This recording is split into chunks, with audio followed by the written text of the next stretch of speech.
I think it's interesting to go back to a show like Oklahoma that is 75 years old to see how can we tell this story in a way that is relevant to today and how we perceive certain topics that are dealt with in the show.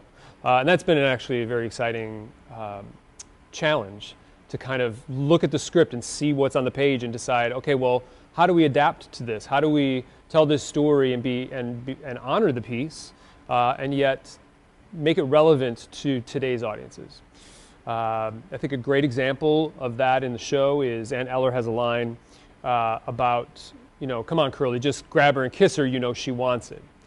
And that today with the Me Too movement, and it's just not something that is acceptable any longer. And so that was something we had to look at and decide, how are we going to deal with that moment? And so that was one of those moments that we really had to sit and talk with the actors about and say, how do we navigate this moment? And I think we did it in a way that still honors the piece, but also honors what's really going on in the world today. I think when you really start looking at the topics that they dealt with back 75 years ago, if you really look at them and how they would be portrayed today, I think it's a fascinating study. Where musical theater was a very presentational, it kind of dealt with issues but really didn't dive in.